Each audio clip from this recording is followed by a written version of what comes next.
Hi there, and welcome to another episode of the Natanya Experience. Today, I have my good friend Dave Tarnowski here with me. Welcome. Thanks for having me again, Natanya. You're welcome. Today, we are in the fabulous Bravery Studios, and we're being hosted by our man Marvin. Thank you. Thank you, Marvin. And we are very excited to be here. This is our second interview, but our first for the Natanya Experience. So I thought we could go with a little bit of a refresher, if you don't mind, and tell people who you are and what you're all about. And we're going to talk about how you got started, what's going on now, and then we're going to do a little kind of therapy light, right? A little therapy light. So that's what we planned for everyone today. So welcome, Dave. And then when you go, if you want, I can do some like show and tell too. We have some props. We have some show and tell. Yeah, I should have brought more, but hi, I'm Dave Tarnowski. I'm the creator of Disappointing Affirmations, the author of Disappointing Affirmations Unfollow Your Dreams, the forthcoming in 7 months, Sorry in Advance for Making Things Weird, my second book. And yeah, it's been a roller coaster. It's been... I don't know when we interviewed. Maybe I think 6 months ago or something? No, dude, it was like 2 years ago. Really? Jesus. Or 6 months ago. That just shows you what the last 2 years have been like for me. It's been a Insights Out whirlwind. podcast. Yeah, so you were just getting the book deal. Oh, right. The first one. Wow. And still working your job. Yeah. And really we were talking about what the reaction was from the world of like the traditional psychology profession, right, and that kind of stuff and that juxtaposition. So, but I would love to say like what your brand is and what it is. Like, what do you do? Well, I am a mental health advocate. I think that's like the number one thing for this. Yep. You know, we're twinsies, right? That's mental right. Health advocates. Some people might look at this and be like, really? Like, what are you trying to say here? This right. is all like shaming people. But, you know, I've had to come up with a number of like elevator pitches, you know, for what I do and what I considered as your parents' disappointment on demand. You know, it's just, you just grab something, you open it up, and you're like, oh my God, I feel so seen. So if it's okay, I'm going to do that Absolutely. right now. Okay. Just randomly, I just picked, so we can see the cover. Okay. I just picked a postcard at random and I'm going to read it to you. I mean, I should have you read it actually. You read it to us when your voice. I don't know how to like, I just look here? Look wherever you want. I'll look there. Yeah, look at yourself. No one is coming to save you. You are the adult. I'm so sorry. And this is one of the pieces of merch that my publisher and I come out with, a postcard set and a pencil set. I didn't bring the book with me. Some of the pencils are, unfollow your dreams. These are the messages. You can do it. But why? Be kind to yourself, asshole. So... And failure is always an option. So these are some of the sayings, the disappointing affirmations that Dave has penned to pencil over here. So yeah, and so you started doing this with photos. Yeah. That you took yourself, nature photography, which are and that was actually a funny thing of, even though we know from, well, might as well say, Dave's older brother Joe and I were friends for over 20 years, right, since the dawn of time, and very close. And it just kind of came naturally through that friendship that we met. And so we already were familiar. And then it was after a little time you said, oh, and I took the photos too. And I was like, really? So that there was so much more. It's like this onion that it kept unfolding. Well, and it was funny. So I've been making memes for a decade now. 11 years now. Geez. But 6 months. Yeah, 6 months. But when I started, the first couple of pages that I did, they were very niche. They were, and it was just goofy shit. But then at a certain point, I found my mental health advocate voice. Right. And so I started doing stuff on those other pages, but they weren't my images, right? So that was part of why I wanted to found another page, right, where I can use these thousands of nature shots that I've taken on vacations over the years, and I would be able to say, okay, this is all my stuff. This is, I don't owe credit to anybody for any of this. And so, and it's like sometimes, or actually all the time, the words are just the tip of the iceberg. Right. Then I have to find the image to back them up with. I was about to say, so it's a layered experience. Yeah. And you've curated every element. And I couldn't help, I'm sure you've heard this comparison, the Deep Thoughts, Jack Candy from Saturday Night Live, but just the way that the softness of the nature photo, the beauty of this like serene scene with some acerbic wit, some biting sarcasm, some dark and self-deprecating humor, basically layered on top. The reason I mentioned that is there's sometimes a curse or an expletive, absolutely, as we said them, that you were saying that there was even feedback once where someone was like aghast because they didn't realize, because of the clouds on the picture, that they were going to have a book with some naughty words inside. So that some people reacted a little bit like, oh, I didn't know there was curses. I remember for the first book, there was, excuse me, can I curse? Yeah, I mean, we're gonna have to scrub it for radio, but well, I'll we'll try and limit it. Yeah, I'll just say, so there was a F-bomb conversation with my publisher with the first book. And it's like they're a little too many, so we have to cut some. But when I was making the second book, didn't cut any. I was like, I guess I had gotten so used to it. Yeah. Since that was, because, like you said, 6 months, 2 years. Right. The book came out in March of this year. Last year. Jesus. Yeah, it's 1 year ago it came out now. March 12th of last year. But it was such an odyssey getting there. And but what I'm really excited about is the second book. It's a lot juicier. There are personal essays in there. Oh, yeah. So, and it's carved up into 8 categories. So it's actually like the first book was just like I tried to weave as much of a narrative throughout all of the affirmations that I could. But this one is very structured. So you can go exactly to what you need, whether it's, daily motivation. It's work, thematically grouped, love, kind of like, so you can like navigate yourself. And each section begins with a tiny essay, like 200, 250 words.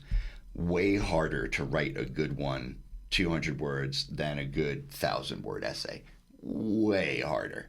So it was quite an experience, but I came out better for it. I was going to say, let's lean into that. So we've talked, and you're pretty open about the fact that you've also created this as a way for you to process your own feelings and thoughts. And one of the reasons I liked it, and the reason we talked that our missions felt like they were pulling, right? Well, I was like, I don't know what to do, but we're going to do something, right? I was like, I don't know what we're going to do. I was like, I'll write the foreword to your book. I'll write a book about you. I just felt like this was such a great flashpoint in both of our lives in a different way, that we're trying to get to that authentic, raw, messed up pain struggle when you're trying to pump yourself up and you feel like crap. Yep. And it's the truth. Versus just those happy platitudes that a lot of the sort of on the self-help spectrum we hear a lot about. And having worked with people and, my own struggles and friends and family and all that, whether it's, whether we want to call it depression or addiction or what have you, or suicidal ideation, when you're in your dark time, it's really almost like you become Teflon to a lot of those saccharine statements, and they just bounce off. And part of the reason I was so struggling with how to try to be a therapist early days was that it felt like there was this delta, this disconnect from what I was supposed to do and how I was supposed to talk and how it was feeling for the person. And I could tell like that wasn't the way, but I didn't understand, and I wasn't trained for that at that time. And so I kind of left that whole world and have been doing things differently. And then your lens really viscerally got to me. And I was like, and then I would see what people would comment in Instagram. And at the time, right, I was like, I don't even have Instagram. Oh, I have to get that just to look at this thing. And then, I could also see you. And that's because also I know you and my psych background. And so then the other thing we talked about, and I was hoping we could go into today too, is how you've worked through using this platform, if you will, this outlet, this creative outlet of combination of verbal expression, visual curating, and putting it through, what that's been like as you accelerate through sort of kind of a quick rise to fame. Because we've talked about that privately as well, and I wanted to know if you want to talk about that today a little bit too. Oh, yeah. Absolutely. And so let's get into like how this is essentially a workshop ground that is commercially available for everyone to partake in your therapy. This is group therapy 2.0. This is like all of the money I've spent on therapy sessions over the years. I am giving it out. I'm paying it forward. Right. I remember, I don't know why this just popped into mind. Yeah, say whatever. But those are the best ones. I just remember with so one of my therapists over the years was a couples therapist that my now ex and I went to. She apparently did a really good job. No, she's a great therapist. It's not the therapist. You need to do the work too, and that's actually that dovetails with why I brought it up. She kept saying you got to do the work, and I just remember just being like, "What is the work?" And like my back hurts. What do you want me to lift? You don't know it until you are in it. Right. Like right before it was a month before I founded the Disappointing Affirmations Instagram page. I was upstate at Omega Institute. I don't know if you've ever been there. They do a lot of workshops, and it's a meditation retreat. Yep. And so I just went for a meditation retreat, and it was beautiful. It was like 5 days. I took my phone, I put it in the drawer in my room, and I put it on airplane mode. And for 5 days, the only thing I used it for was to see what time it was, right? Because I would go to my room and I'd go back out, and I'd go to like sit by the lake and just relax. But one of the things that I kept, like on a daily basis, I was in the bookstore, right? And the bookstore, it has, lots of spirituality stuff, lots of Ram Dass, but also lots of positive affirmations, right? Which I've always said, if they work for you, it's great. I'm not going to say anything, but what my MO with this and what I, it took me a while to realize where it was coming from. Right. Like a lot of these are sort of like my father's voice, when I was growing up. But I knew like something clicked there, and I was just like, there's room for something else here. And so it took me a little while to figure out what it was. And I wonder, it's a little woo-woo, but I wonder if it came to you in that way because you had those 5 days it could have been. of space for your purpose to kind of come into you. Well, because that was it. It was a cleanse in so many different ways, right? It was just like putting a stop to, I'm expected to post something every day. I'm expected to keep things going. And plus now with the books and the pencils and the calendars, it's like I have a lot of added stress. Yeah, we talked about that too. Yeah. Like the minute, so you experimented. Yeah. And it took off. And then it took off, and you're like, oh crap, now people want more. Well, it took off so fast. Yeah. I mean, literally, I founded it July 22nd of 2022, I want to say. It was mid-July. I got my first viral hit in August. I got my first publisher come at me in September. I had my literary agent by October, and November 1st, I had the book deal. Right. It was shocking. And so I thought it might be fun also to just randomly have you pick one out and read, if you don't mind. Things didn't work out for a reason. The reason is you make terrible decisions. Just pick another one. Don't be afraid to settle. I mean, have you met you? I love this. And it's like this these are all, or I think most of them are These are the classics in now. the book. But, Yeah. yeah, stop romanticizing the past. You've always been miserable. There you go. So that was a good one. We'll take that one and we'll move to another topic to say, so things were accelerating rapidly. And so with that comes, we talked about the pressure of producing more. Yeah. And we're talking about a creative exercise that's also born from your pain. Right. And so that's layered. And It's very layered. you know, and that we talked about too, what does that pressure look and feel like in the sense of when you're working your purpose, for lack of a better word, whether that's a beekeeper, a music producer, you know, a brand creator, content creator, sorry. No, brand creator too. I mean, I mean that you're doing a lot of layers of things, but you're also opening in a vein for everyone to criticize, critique, respond, not respond, as well as now there is, you know, the big brother, the publishing house, the expectation, and, you know, we all have some struggles, and that is a typical thing where whether you're an athlete or a musician, we talked about this too, that sometimes that actually can knock you down further because you can enfold on yourself easily because it's like this little bit of quicksand, right? You have one foot on, I'm doing it, I'm making it. And then there's the like, maybe I suck, maybe this isn't going to work, maybe I... Oh my God. So, because we've talked about that off camera, so I wanted to know if you would be willing to kind of talk about what that feels like, because I think that's another reason people don't take those first steps, because they think, and they hear those stories, and they hear it from celebrities and everything about, you know, I was right at the top and then I fell, you know? And do you want to talk a little bit about some of those moments? And, or, you know, pick one in particular? I mean, you know, I struggle with imposter syndrome a lot. That was such a New Yorker way of saying it. Imposter syndrome. Imposter syndrome. You know, sometimes, and like feeling undeserving. Yeah, just like, you know, this isn't gonna last. This is like, you know, and it's lasted. You know, it's still going, which is great, and it's growing. The roof. But you know, there are moments where I'm like, am I even good enough to have imposter syndrome? Like, really? You know? But no, this was. Can we go back? I forget what. No, we were talking about. I just had a brain fart. That's okay. It's a rainy, cold day, and we were both zombified walking in here.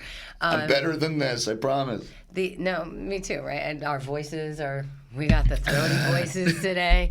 No, I was talking about the pressure becoming the thing that can motivate you and also cripple you. Yeah. The successes being, you know, exhilarating and terrifying. Yeah. And that, you know, you're openly saying, you know, I've struggled with depression. I've maybe struggled with some substance stuff. Like we all do. It's just some people talk about it and some people don't. That's basically the truth of it. And so that it's still a dance that you have to do even as things are going well. And that's the part I'm trying to get people to talk about so that it's real. Yeah. Right? And so we don't over dramatize. And so we build up resources for whatever anyone's thing is to protect it. Right? Yeah. So maybe it's having a friend being like, hey man, you know, maybe you don't want to talk, but just letting you know we can if you want. Yeah. Or I'm here for you, or whatever. Like, and it's like it could be your friends. It could be a therapist. It could be a basketball court. It could be whatever the person's into that like helps them feel safe, that their 2 feet are on the ground, that it's worth getting out of the bed in the morning. You know, all those things that make it hard when you're like,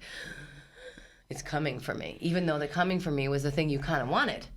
Yeah, it's so strange because I'm not rich by any means, but I left my day job back in September. I basically had to because I had to get the book done. Right. And I was like, I need more time than this, you know? In the margins. So I took that risk. And so I have that layer of stress on me now where it's just like, all right, it's all on me to make this work. Yeah. You know, and I constantly, you know, have dreams where I'm like back at the job and I wake up and I'm like, oh my God, you know, not that it was a terrible job. I just like, I'm 47 years old and most of my life was just spent selling myself short, right?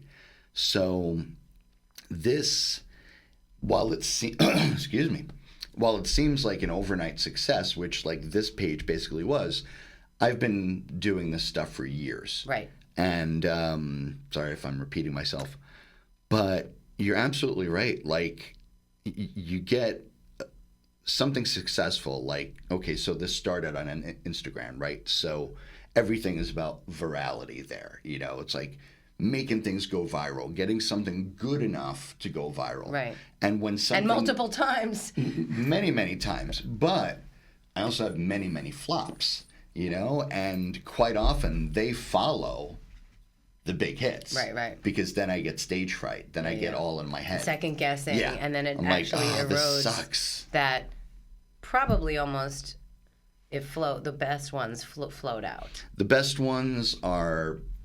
And that's why I go back to Omega, because I think that's probably it. When you're in flow, it flows. Yeah. And that's all of us when we struggle, and the ego starts to tell you, and now we're going to shift into the next topic around you're not good enough. Why isn't it more? It could have been better. Yeah. It should have been better. And blah, blah, blah. it's those moments that I've learned, take the day off. Yeah, it's not your day. This is not your day. You know what? It's like, if you're forcing it, you're not doing it with the original intent, right? Which was to help other people feel seen. Right. You're doing it because you want to feel seen, because you need that, you know, that hit again, you know? Yeah, it's like, and it's a really good comment, too, because I know I can relate to that, not having any of that viral success or anything, and feeling like, who's going to even care about I want to just tell stories? Yeah.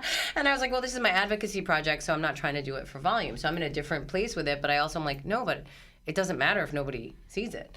And so, but how do we stay authentic? And even my own self, I was like, I don't want to be like, hi, Instagram. I wanted to just have these kinds of conversations. And how do we work with the platforms and the tools and the systems that we have to, and still sort of authentically show up? Yeah. And it's a delicate balance in and of itself, because of exactly what you just said. And I really appreciate that that message has to get out too. Yeah. Some days is just not the day. Today is not your day. You know, it's also like you're at the whims of algorithms, you know. And other popular culture events, right? Oh, yeah. A war breaks out, a celebrity goes down, God, yeah. it's whatever. So if your thing is in the tone, it could be all of a sudden the topic du jour or really poor taste. Yeah. I mean, you know, poor taste is subjective, but it's subjective. But we go back to, because we were talking about, and I want to be careful on how I say this, because of the fact that we have a friendship with siblings in your family, right? And we were talking about how family, found family, and your origin family are the foundations of who we are. Yeah. The foundations and the scaffolding of who we are. And most of us have had to work through some kinds of family dynamics and re-examine them as we age. And so this is how I'm framing this really politically correctly.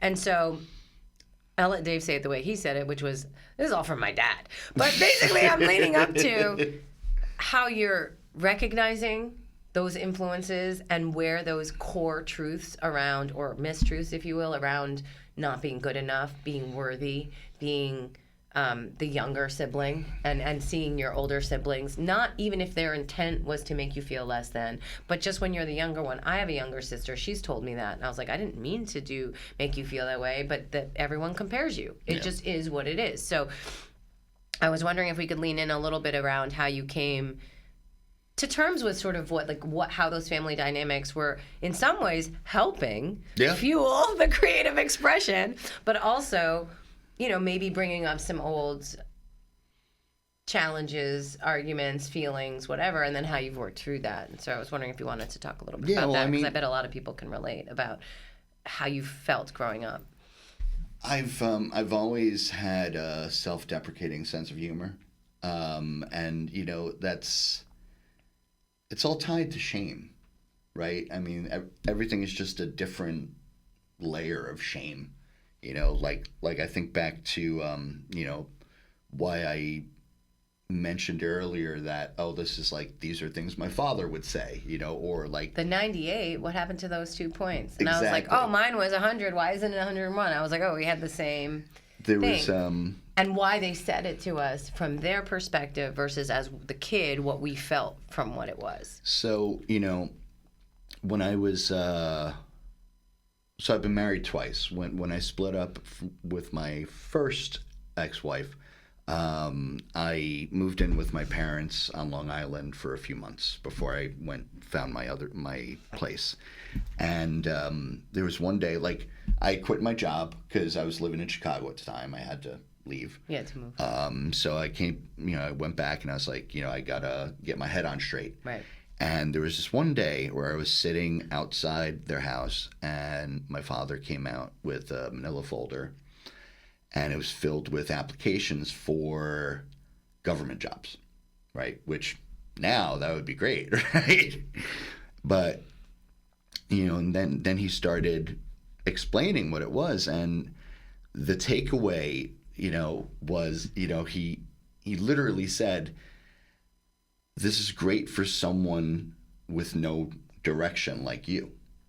And he said it so, like, he meant well with it, but the message was just not the right one.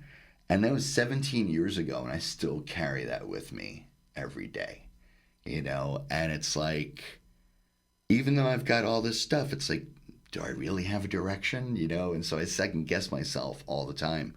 But yeah, there was a lot of, like you said, I'd come home with a 98 on a test and you'd be like, where's the other 2 points? Yeah. So it was just always, and he wanted me to be the best version of myself. Yeah, and even the no direction, you could reinverse the language and be like, well, you didn't just study 10 years to be an accountant or a clinician or an electrician or something, so you're not bound by one singular skill set. You can do a lot of different things. Here are a couple things that could appeal to you, but that's not the language that he used. And you were already in a place of feeling of failure and shame. I'm in my parents' house after I was married. I had to move home. Like, you're getting on your feet. It's like a low time, and it's visible. And he's like, hey, rudderless, but how did he mean it? He was sort of like, there's so many options for you. And it's also culturally, like, I don't think that our parents' generation, it just wasn't how people talk to their kids. They would, like, straighten up and fly right was the way to go. There was no couching. There wasn't coddling. Now we've gone to the extreme other end.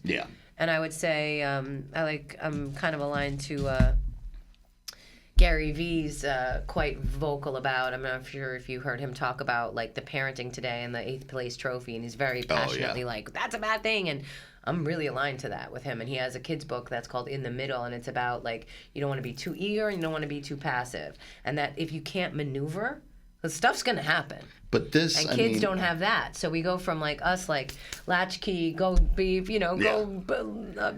Lord of the Flies, we're running around and But going back to the whole 6 months, 2 years thing. Yeah. I remember, like, we've been hearing about participation trophies for 20 some odd years. It's not anything new. Right. Sorry, I keep hitting this. It's really offended. But what is new is the current generation. Yeah. Right? And so we have, how many generations of parents, are younger than me now? Is it 2 or 3 at this point? Right. And they are so different, in so many good and bad ways, but everything is, a product of what came before. Absolutely. So we're a product of the boomer generation. Right, exactly. And kids who are from us have a lot of stuff right. going I mean, on Gen X, we were on the cusp of, we also had no tech for the formative years of our lives, and then we were the first to adopt tech. That's why we're the Musk and Bezos and whatever our contemporaries. But I have a silly thing to say that I thought, how great would this be if we found this, like, in the parenting section? Oh, yeah. You know what I mean? Because it's almost like the new kind of handbook for the new style, right? Stop romanticizing the past. You've always been miserable. We said that. I love this one. This one is one of my favorites. And it's just such a pretty picture, too. the camera can see. Just be yourself, but not your real self. No one wants to see that shit. But I think that you hook in viscerally with that acerbic, that biting thing. I know from our mental health app that was created by Ivy Michelle, Evermore, it's a voice technology, and trying to train the AI for those speech patterns of Gen Z, for example, you know, the inflected and the self-deprecating is part of the culture now. Yeah. And so it was like something like, you know, oh, you're really funny. Nah, bitch, I'm depressed. You know, like how do you Thanks, tell? it's the trauma. Yeah, exactly. Yeah. So in that way, you're sort of cutting into different generational cultural nuances with the way you've approached this. And yet, like I said, you're a mental health advocate, and I love it. I love the fact that, you know, I love that your pain is so... Thank you for your My pain. pain is your pleasure. Thank you. That's great.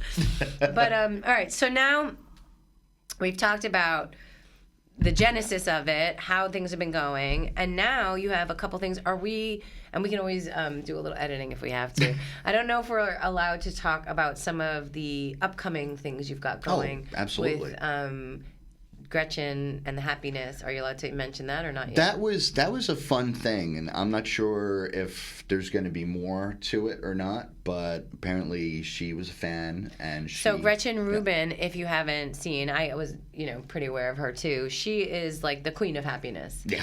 And I kind of liked when you told me that. I was like, really? Yeah. Because it is a little more sunshine and flowery style. Oh, yeah. And so I was like, really, I actually respected her more. Not that I didn't respect Me too, Gretchen, actually, love you. yeah. But, right, I was Yeah. like, damn, girl, like that's awesome because, again, she's looking at capturing probably a little more of the visceral hook that you have, Yeah. the way you're sort of, you know, for lack of a better word, real talk. And so you want to say what that collaboration was like? Yeah, well, I got a random DM on Instagram from Gretchen, and you know, she asked if I would, you know, be willing to collaborate on, you know, a fun little thing, because she's got a book coming out, The Secrets of Adulthood. I think it's coming out next month. Apologies, Gretchen. And We love you. and so she sent me an advance copy, and what she wanted was she writes a lot of aphorisms, right? Which essentially a lot of my stuff is aphorisms too. They're not all affirmations. Right. But I definitely like the disappointing aphorisms thing. And so, like, she sent me a list of 10 of them, and like right away I was like, oh, I had one for this. And it worked so well. And I was so happy because, like you said, she's the queen of happiness, and I am not the king of happiness. I know. Anyway, but it worked. Yeah, I mean, I love it, and I'm trying to be like the queen of heart, the happy queen of hearts. I went from grumpy queen of hearts to the queen of love, and merges and hearts and flowers. And I think the fact that you're letting us saccharine ladies in your orbit and doing collabs, and we're talking about our own collabs, for, you know, kind of layering in your really truly like this vibe, for lack of a better way to put it, that I love, that hooks in deep and tight, and because you're, you know, because it's from you in that way. And also the way you play with language. So obviously you're a very talented writer. Thank you.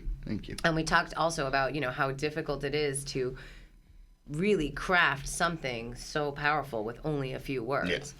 Yeah. And and that, you know, we're looking to tell more kinds of people's stories to help people, literally everyone, want to be here. Yeah. That's it. And dragged you out in the rain all the way from Queens. I was like, so that's it. I had to pull out all the bribes, and I'm so grateful that we got to do this again. Me too. And then also for our joint fans, and then all the millions and billions of actual Dave fans, you know, we're gonna see some more of us hanging out and capturing some things, because I think I really want to break down for people sometimes when you touch them. So there's like 3 different kinds of layers, right? Like there's oh, I relate to that, man. I felt that way before. Yeah. Then there's like, oh, I didn't even realize I felt that way. But now I realize that's me, so there's that. And then there's this sort of, oh, I remember a time when I felt that way. For the people in the middle group, I think that's where Gretchen and I's kind of tools want to come in and say, okay, now how do we help you move from this place to the next better place? Yeah. Right? And so that's a combination of it. But to even start, some people, and that's what you're so good at. And I think it's leaning into little corny things like how I tell people how to say my name. I've leaned into something that was a taunt, like that I was teased about that I didn't like when I was a kid. These boys would say, Natanya, lasagna, and I didn't like that because they were teasing me.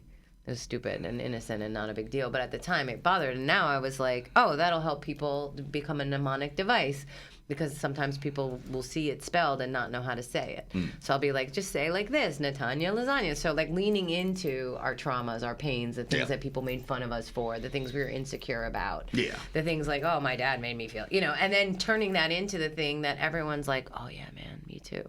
Or this reminds me of my sister, brother, cousin, uncle, niece, whatever. Or one comment that I love that I get quite often is, this is like my inner monologue. Yeah. You know? And so it's so relatable. And on the one hand, I'm sort of sad about that. But on the other hand, I'm glad to be able to be there. Yeah. And just, even if it's just, one person, who was having a really shitty day or whatever and opened up Instagram and saw my latest post and got a laugh and it made them and I can see even when you tell that story, you're like, it feels good. It does. It feels really good. does. It's super corny, but I'm going to say it. It feels good to help people, man. Yeah. The greatest thing anybody can tell me is you made me feel seen, Yeah. Or, like to the extreme.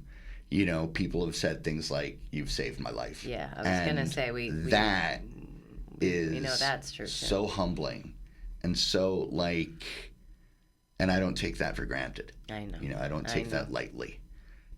So that's when, it becomes difficult because it's like you have to manage several different things. And that's a different kind of pressure and responsibility. Yeah. It's like being authentic. And people are looking to you for that. And then you don't want to let anyone down in another level. Now, it's not financial, it's not publisher, it's not family, it's strangers. And my dynamic since leaving the day job has changed, right? I'm not saying I'm happy all the time now, but I have less panic attacks than I did. And now that I'm 6 months away from it, I'm like, oh my God, how did I even deal with that? It was just always, and it wasn't anything I loved. It wasn't anything that, it was it wasn't it was the means to an end. Yeah. Because unfortunately, those are real life. Bills come in and you have to do that. So, we're going to wind down, but I don't know if there's any little message you want to end with, anything you want to say to people, but I'm really, really so excited that we got to be in person together today. Yeah, no, this is great. And Thank you. Start to tease out. So start to look, because he's the cool one. I'm just the hanger-oner. But we're going to be collabing on some stuff. Dan over here. Bad hair day. Me too. I was like my red nose from the tissues and everything. It's come as you are. It's come as you are. What can I tell everybody? So it's a busy year for Disappointing Affirmations. A sticker book and a card game just came out. Oh yeah, in stickers. February. I gave them all away. I didn't have any left, or else I would have brought more stuff for you. You were talking about my twins. From my other version, because there's a few expletives in here, and so I was like, but you can't bring it to school. She's 10. They're 10. You said? Yeah. Wow. But they love it because they're like, ooh, it's that shit. Yeah, and so those came out last month. The first calendar, which is going to be a wall calendar, is coming out in July, and then in October, it's book 2, and also a Oracle deck. So, it's we are we are getting disappointing affirmations out there. Oh my gosh. You We'll have know? to, when we stop recording, I want to talk about that Oracle deck before you leave. Before I let you leave, before you're allowed to leave. And then right now, I am working on what everybody's been asking for. So if you don't all buy it, I'm going to be really pissed. Oh yeah, we're going to check. Desk calendar. Yeah. Everybody has been screaming for a desk calendar. But people don't understand publishing takes time. Yeah. Number one. Number two, calendars are very time specific. Yeah. I'm not going to put out a desk calendar for 2025 now. Right. You know, it's going to be for we have to go 2027, forward in time. folks. So it'll be out next year. So stay tuned for those calendars, people. Back off. We need some time. But it's coming. It's coming. It's coming. All right. Thank you so much. Thank you, Natanya. I love you. It's so good to see you. It was great to see you, and it's great to be here. Come here. All right. Thank All right. you. We did it. And thank you, everybody. Thank you. And thank you, Marlon. I'm like and subscribe. I always forget to say those things. I need my daughters to do like. Follow me at Disappointing Affirmations on Instagram. There you go. I'm a single platform person. I don't do Blue Sky or Twitter or anything like that. I know. You focus. You're in your lane and you're there. That's perfect. Thank Yep. you so much. Thank All right. you. That's awesome.